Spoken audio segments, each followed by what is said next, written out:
তো ভাবে উচ্চ স্বরে বলবো হরে কৃষ্ণ হরে কৃষ্ণ কৃষ্ণ কৃষ্ণ হরে হরে হরে রাম হরে রাম রাম রাম হরে হরে নিতাই গৌর প্রেমানন্দে হরি হরি বল।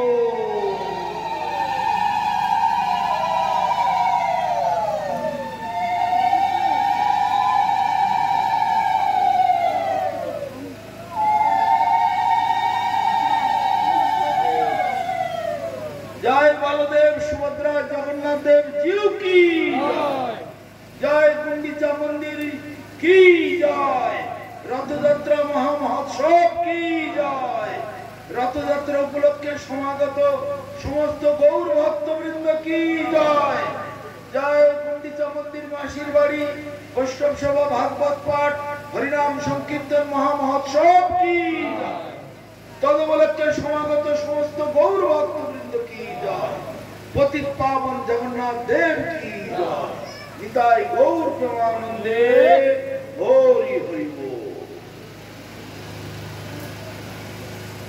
तो पंचदश हमारे भगवान जगन्नाथ कृपा पूर्वक गुंडीचा मंदिरे एखोनो बाइरे दाঁড়িয়ে আছেন কিন্তু কেন এই ঝড় জল বৃষ্টিতে উনি মন্দিরে ঢুকতে পারেন না? পারেন, কিন্তু উনি যে পতিত পাবন মন্দিরের অন্দরে কোন অহিন্দুদের প্রবেশ নিষেধ। জবন ম্লেচ্ছ তারপরে পুলিন্দ পুষ্কসা আবির শুভ যত সব অন্যান্য জাতি রয়েছে কোনো অসুবিধা নেই, কোনো জাতি আমাদের পরিত্যক্ত নয়, সবাই আমাদের গ্রহণীয়, কিন্তু তাদের আচরণ তাদের খাদ্যাভ্যাস তাদের জীবনযাত্রা অবৈদিক অসামাজিক ভগবত বিদ্বেষী এইখানে হচ্ছে অসুবিধা। যেমন গরুকে ভগবান খুব ভালোবাসে, গরুর শরীরে ৩৩ কোটি দেবতার বাস, গরু ভগবানের কত প্রিয়। সেই গৌ মাতাকে যারা হত্যা করবে তাদের দেহাংশটাকে উপভোগ করবে, তারা কত বড় ভগবানের বিরোধী হয়ে গেল। ভগবান তাদের কি প্রকারের দর্শন দিতে পারে এরকম ধারণা। তারপরে শুকর আদি কুকুর এইসব যারা ভোজন করেন তাদের ভগবান কখনো মনুষ্যকুলের মধ্যেই গণ্য করেন না। সেই জন্য একমাত্র হিন্দুদেরকেই ভগবান স্বীকার করেন। তাই জগন্নাথ মন্দির গতকাল বলেছি সাক্ষাৎ বৈকুণ্ঠ ধাম। বৈকুণ্ঠ ধাম মানে অত্যন্ত বিধি নিয়মের মধ্যে দিয়ে ভগবানের সেবা হয়, বিধি মার্গ, এবং ভগবানের অন্তরঙ্গ যে সবর জাতি তাদের হাত থেকেই সেবা গ্রহণ করে থাকে। তাহলে সেখানে অনেক বিধি নিয়ম অনেক নিষ্ঠার সঙ্গে সেই জগন্নাথ দেবের পূজা পদ্ধতি সেবন পদ্ধতি চালু হয়ে যায়। কিন্তু জগতে এত প্রকারের যে রয়েছে জবন ম্লেচ্ছ পুলিন্দ পুষ্কসা আবির শোভন ইত্যাদি, তারা তো কেউ মন্দিরে প্রবেশ করতে পারে না। তাহলে এদের কি হবে? তাই জগন্নাথ বিশেষ একটি লীলার আশ্রয় নিলেন। কি লীলা? স্নান যাত্রা। স্নান উপলক্ষে তিনি মন্দির থেকে বেরিয়ে ওদিকে ইন্দ্রপূর্ণ সরোবর নাকি আছে না, চন্দন সরোবর কি আছে, সেইখানে স্নান করতে যান। ওই একটা সুযোগ জগন্নাথকে জগন্নাথ তাকে নিজেকে অপরকে দর্শন দিলেন, কেননা দর্শনে পবিত্র করো এই তোমার গুণ। জন্ম সফলতার কৃষ্ণ দর্শন যার ভাগ্য হইয়াছে একবার যার কে ভগবান দর্শন করতে পেরেছেন তার জন্ম, আর তার পুনরায় মনুষ্য জন্ম গ্রহণ করতে হবে। একবার যদি ভগবানকে কেউ দর্শন করতে পারে, তারপরে ভগবান আরো বলছেন, রথে বামনাম দৃষ্টা পুনর্জন্ম ন বিদ্যতে।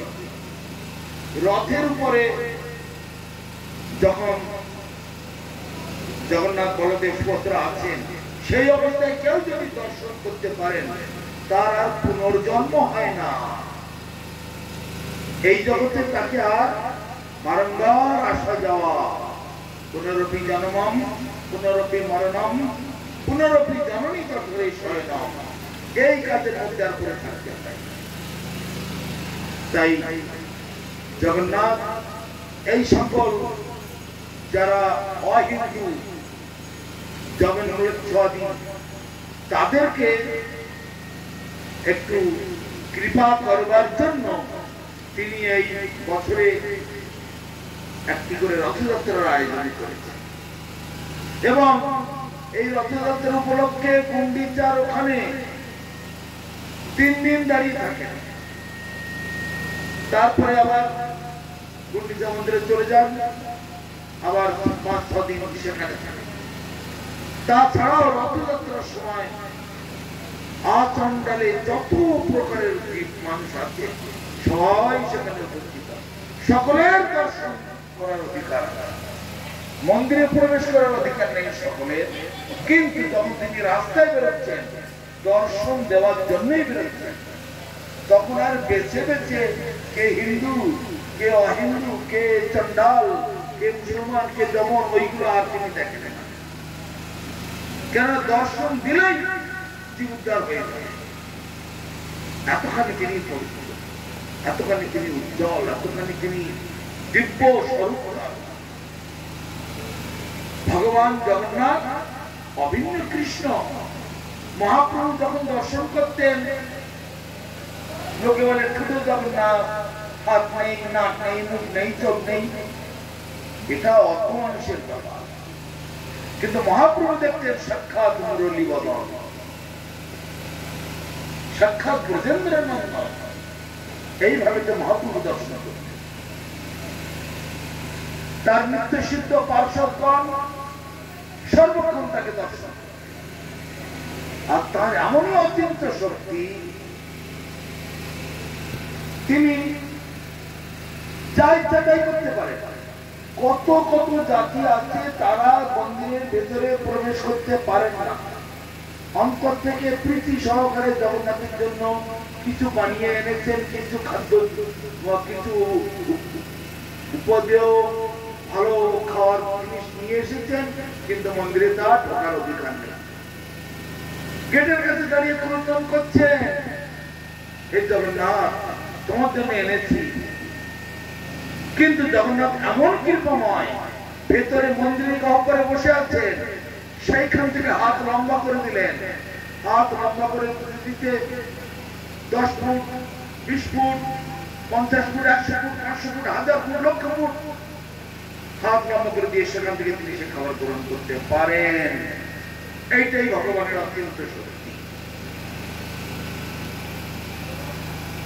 আমেরিকায় বসে কেউ কিছু নিবেদন করছেন, এখান থেকে হাত লম্বা করে সে আমেরিকার লোকের হাত থেকে সেই জিনিসটা তিনি গ্রহণ করতে পারেন। এই জন্যই তো তিনি ভগবান। ভগবান শব্দের অর্থ কি? ঐশ্বর্যস্য সমগ্রস্য বীর্যস্য যশস্যেয় জ্ঞান বৈরাগ্যস্যৈব সন্ন্যান অবৈতুনা। 6টা গুণ যার মধ্যে পরিপূর্ণ রূপে আছেন তিনি হলেন ভগবান। সেটা কি? ঐশ্বর্য, সমস্ত রকমের ঐশ্বর্য। ঐশ্বর্যস্য বীর্যস্য, বীর্য মানে বল, সমস্ত রকমের বীর্য, তিনি যা কিছু সৃষ্টি করতে পারেন। যেমন নরসিংহ রূপ ধারণ করেন, এরকম কোন জীব পৃথিবীতে আছে? আর্ধেক মানুষ আর্ধেক সিংহ, উনি ভিতর থেকে আর্ধেক মানুষ আর্ধেক সিংহ হয়ে গেছে। সমস্ত রকমের বীর্য, ঐশ্বর্যস্য বীর্যস্য। তারপরে সমস্ত রকমের বল, সমস্ত রকমের রূপ, এত বড় রূপ তার, এত অপূর্ব রূপ, একবার তার দিকে দেখলে তাকে আর অন্যদিকে চোখ ফেরাতে পারে না। তাই রূপ গোস্বামী প্রভু বলেছেন, সর্বাদ্ভুত চমৎকার লীলা কল্লোল বারিধি। বারিধি মানে সমুদ্র, কল্লোল মানে ঢেউ। সমুদ্রের ঢেউ যেমন অগণন, ভগবান কৃষ্ণ, ভগবান জগন্নাথ, তার লীলাও তেমনি। সমুদ্রের ঢেউ যেমন অগণন, তার লীলাও তেমনি অগণন। তাই বলছে সর্বাদ্ভুত চমৎকার, সব কিছুকে চমৎকৃত করে দিতে পারে, চমকিয়ে দিতে পারে, আশ্চর্যিত করতে পারে। সর্বাদ্ভুত চমৎকার লীলা কল্লোল বারিধি। সমুদ্রের ঢেউয়ের মতো অনন্ত ঢেউ, তুমি অনন্ত লীলা। অপূর্ব মধুর প্রেম প্রিয় মন্ডল, প্রিয় মন্ডল, প্রিয় মন্ডল। সর্বাদ্ভুত চমৎকার লীলা কল্লোল বারিধি, অতুল্য মধুর প্রেম মন্ডিত প্রিয় মন্ডল। তারপরে বলছেন অপূর্ব মধুর প্রেম মন্ডল প্রিয় মন্ডল। তার অপূর্ব মধুর যে লীলা, মধুর রসেতে তিনি আস্বাদন করছেন। শুধু মধুর রস নয়, দাস্য, সখ্য, বাৎসল্য মধু, আবার শান্ত রসও আছে। সেগুলো তো পশু পক্ষী প্রকৃতির সঙ্গে। সর্বাদ্ভুত চমৎকার লীলা কল্লোল বারিধি, অতুল্য মধুর প্রেম মন্ডিত প্রিয় মন্ডলম। তারপরে অতুল, ওই এই এলাকারই খবর। দণ্ডকারণ্যেতে রামচন্দ্র যখন বনবাসে আছেন, তখন বাল্কিল্য ঋষিগণ রামের রূপ দেখে মোহিত হয়ে গেছে। 16,108 বাল্কিল্য ঋষি, তারা রামচন্দ্রের রূপেতে এমন মুগ্ধ হয়ে গেছেন, তারা নয়ন ফেরাতে পারছেন না, অন্যদিকে তাকাতে পারছেন না। তখন মাঝে মাঝে দেখছেন রামচন্দ্র খুব ক্রন্দন করছে। কেন রামচন্দ্র তো কান্নাকাটি করছেন? ভাই লক্ষ্মণ ছিলেন সাথে, হনুমান ছিলেন সাথে। তাদের কাছে খবর পেলে উনি সীতা দেবীকে হারিয়ে ফেলেছেন, রাবণ কর্তৃক অপহৃত হয়েছে। রাবণ তার প্রিয়তমা স্ত্রীকে হরণ করে নিয়ে গেছে। তখন বাল্কিল্য ঋষিগণ ভাবতেন, তাহলে একটা মেয়ে ছেলের জন্য ভগবান এত ক্রন্দন করেন? কি অনন্ত কোটি ব্রহ্মাণ্ডের মালিক একটি মেয়ে ছেলের জন্য এত ক্রন্দন করতে পারেন? ঠিক আছে, তাহলে আমরা আমাদের যোগ বলে, আমাদের সাধনার দ্বারা, আমাদের তপস্যার দ্বারা নিজের দেহটাকে আমরা মেয়ে ছেলের দেহ বানিয়ে ফেলি। এবং শুধু সাধারণ নয়, অপূর্ব অতুলনীয় রূপশ্রী, এত সুন্দর রূপ, মানে যে কেউ ভগবান দেখলে একদম খুশি হয়ে যাবে। এইরকম সুন্দরী মহিলা রূপ ধারণ করলেন 16,108 বাল্কিল্য ঋষি। গিয়ে তারপরে রামচন্দ্রের কাছে গিয়ে তারা উপস্থিত, প্রভু রামচন্দ্র, আপনি দয়া করে আমাদের বিবাহ করুন। রামচন্দ্র বলল, এত সুন্দরী তোমরা, কোথা থেকে এত রূপ পেয়েছো তোমরা? তখন বাল্কিল্য ঋষিগণ বলছেন, প্রভু তুমি তো মহিলার রূপে মুগ্ধ। একটি মহিলা রাবণের চুরি করে নিয়ে গেছে, তাই সারাদিন খাওয়ানি দাওয়ানি কেবল ক্রন্দন করছেন, চোখের জলে খুব ভাসিয়ে ফেলছেন। তাহলে আপনি নারীকে এত ভালোবাসেন? সেজন্য আমরা আমাদের সারা জীবনের তপস্যা, সারা জীবনের আরাধনা সর্বস্ব দিয়ে এই অপূর্ব রমণীর রূপ ধারণ করেছি। কৃপা করে আপনি আমাদের সকলকে বিবাহ করুন, তাহলে আমরাও প্রাণ ভরে আপনার সেবা করতে পারি। তাহলে জন্মান্তরে আমাদের সাধনা সার্থক। তখন রামচন্দ্র বলছেন, অপূর্ব তোমাদের চিন্তাধারা, তোমাদের ভাবনা, তোমাদের যে দিব্য ইচ্ছা, এটা অপূর্ব, এটা অতি সুন্দর। কিন্তু একটি বাধা আমার সামনে আছে। এটা কি? এটা হচ্ছে ত্রেতা যুগ। এই ত্রেতা যুগে যে আমি বেদের মর্যাদা রক্ষণ করতে এসেছি, সেই জন্য আমার নাম মর্যাদা পুরুষোত্তম। বেদ কা মর্যাদা, মর্যাদাটা কি? ভাই ভাই কেমন সম্পর্ক হবে, পতি পত্নী কেমন সম্পর্ক হবে,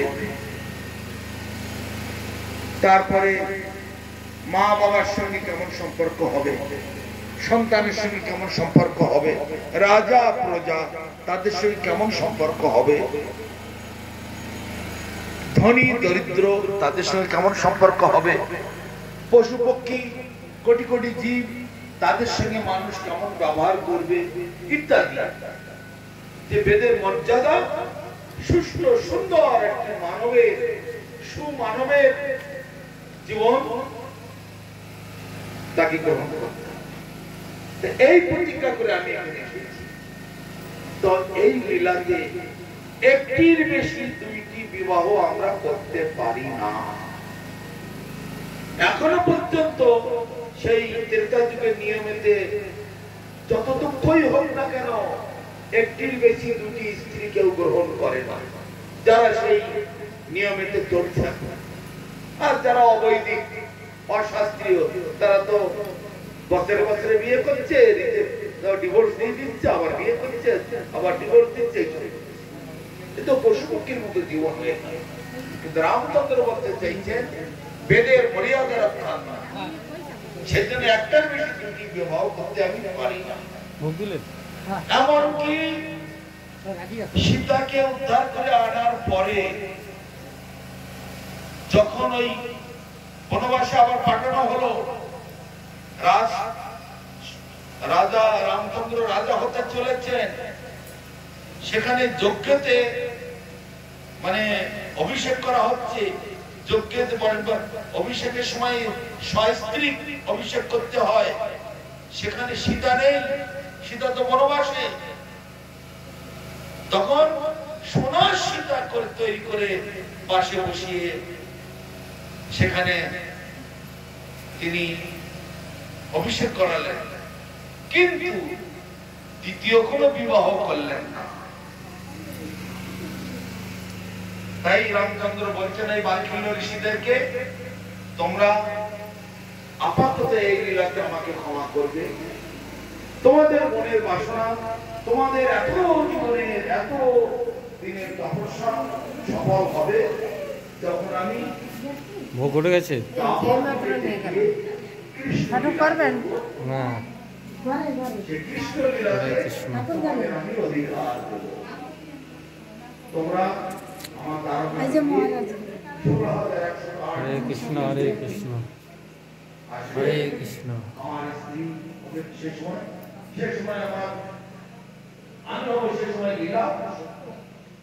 এখন আমি আজকে মর্যাদা পুরুষোত্তম, তখন হবে লীলা পুরুষোত্তম। সেই লীলা থেকে আমাদের শিকার। তাহলে ভগবানের মহিমা এমন, সব কিছুকে চমৎকৃত করে দিতে পারে, সব কিছু মোহিত যে একবার ভগবানের চিন্তা। তাই ভগবান নিজে পতি পাবন জগন্নাথ রূপে এই যুগেতে এসেছে। এসে রাস্তা যাত্রায় তিনি বেরিয়েছেন দর্শন দেওয়ার জন্য, দর্শনে আনন্দ দেওয়া, দর্শনে উদ্ধার করা। আবার সেই দর্শনটা কেমন হবে, কিভাবে দর্শন করতে হবে, কিভাবে রথ টানতে হবে, কিভাবে আমাদের সেই জগন্নাথের সঙ্গে সম্পর্ক স্থাপন করতে হবে, সেটাকে আবার আরো পরিষ্কার করে বোঝাবার জন্য সেই জগন্নাথ আবার গৌরাঙ্গ হয়েছে। আপনি আচরি ধর্ম জীবের শিখায়, আর আপনি না আচরিলে শিখানো না যায়। নিজে আচরণ না করলে শেখানো যায় না। তাই মহাপ্রভু যখন এখানে জগন্নাথের রথের সামনে যখন কীর্তন করছিলেন, 14টা সম্প্রদায় তৈরি করেছিলেন, 14টা গ্রুপ। প্রত্যেকটা গ্রুপে দুটো করে মৃদঙ্গ, প্রত্যেকটা গ্রুপে কয়েকশো করে লোক, 14টা গ্রুপ তৈরি করে মহাপ্রভুর সঙ্গে নৃত্য করছে। এই মহাপ্রভু জগন্নাথের সামনে নৃত্য করছে। আর ওই ভাব, সেই তুমি ব্রজেন্দ্র নন্দন, সেই আমি রাধা, তুমি আমি সেই বৃন্দাবনবাসী। অনন্তকালে তুমি আমার আর আমি তোমার। এখন আমি কিছুদিন তোমাকে হারিয়ে ফেলেছিলাম, আবার তোমাকে পেয়েছি, তোমাকে নিয়ে আবার বৃন্দাবনে যাচ্ছি। এই ধরনের কীর্তন আমাদের এই গীতাঞ্জলিতে রয়েছে, চৈতন্য চরিতামৃতে এই ধরনের ভাব।